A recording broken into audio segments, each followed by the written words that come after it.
Dieu nous a fait une grande miséricorde d'avoir rappelé notre cœur au gracieux support du prochain, d'avoir saintement jeté le baume de la suavité de cœur envers autrui dans le vin de notre zèle. Il ne nous fallait que cela. Notre zèle était tout bon. Mais il avait ce défaut d'être un peu amer, un peu pressant, un peu inquiet, un peu pointilleux. Or, le voilà purifié de cela. Il sera désormais doux, bénin, gracieux, paisible, supportant. Il nous faut donc de la douceur, de la paix dans le zèle envers autrui. Tâchez à tenir votre cœur en paix par l'égalité des humeurs. Je ne dis pas tenez-le en paix, mais je dis tâchez de le faire. Que ce soit votre principal souci, et gardez bien de prendre occasion de vous troubler de ce que vous ne pouvez si soudainement apaiser, la variété des sentiments de vos humeurs. Acceptez, sans vous troubler, de ne pas toujours réussir à conserver la paix. Gardons-nous bien aussi de certaines humilités que nous suggère le démon. Il nous jette dans les plus vives inquiétudes en nous représentant la gravité de nos péchés. C'est là un des points sur lesquels il trouble les âmes de beaucoup de manières. Tout ce qu'elles font leur semble entouré de dangers. Toutes leurs bonnes œuvres, si excellentes qu'elles soient, leur paraissent inutiles. Un tel découragement leur fait tomber les bras. Elles se sentent impuissantes à accomplir aucun bien, parce qu'elles s'imaginent que tout ce qui est louable chez les autres est mauvais en elles. L'humilité, si grande qu'elle soit, n'inquiète pas, ne trouble pas, n'agite pas l'âme. Elle est accompagnée plutôt de paix, de joie et de repos. Sans doute, la vue de sa misère lui montre clairement qu'elle a mérité l'enfer et la jette dans l'affliction. Il lui semble qu'en justice, toutes les créatures doivent la voir en horreur.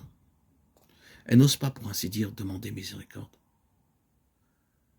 Mais quand l'humilité est véritable, cette peine répand en l'âme une telle suavité et un tel contentement que l'âme ne voudrait pas en être privée. Elle ne trouble point l'âme et ne la resserre point. Elle la dilate au contraire et la rend plus apte au service de Dieu. Il n'en est point ainsi de l'autre peine. Elle trouble tout, elle agite tout, elle bouleverse complètement l'âme, elle est remplie d'amertume. À mon avis, le démon voudrait nous faire croire que nous avons de l'humilité, et s'il le pouvait, nous amener en échange à perdre toute confiance en Dieu. Voilà le drame. Lorsque l'âme est saisie dans ses filets, elle s'inquiète, elle s'emporte, perd patience, perd sa paix. Le lac paisible, son esprit, ce lac paisible qui reflétait la lumière du soleil, est troublé. Elle ne peut plus recevoir la lumière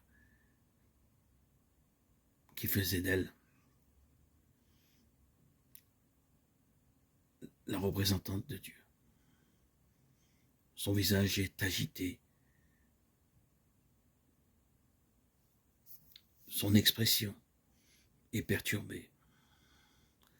La sérénité qu'elle dégageait a disparu, pris dans les filets du diable.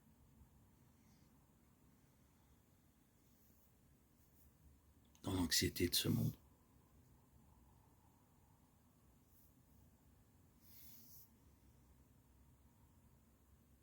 Les troubles et les souffrances que procure l'homme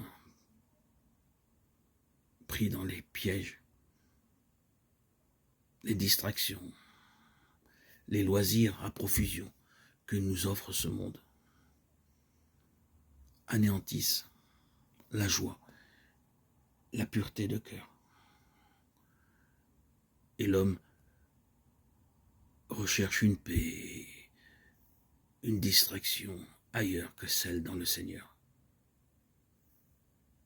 il se perd.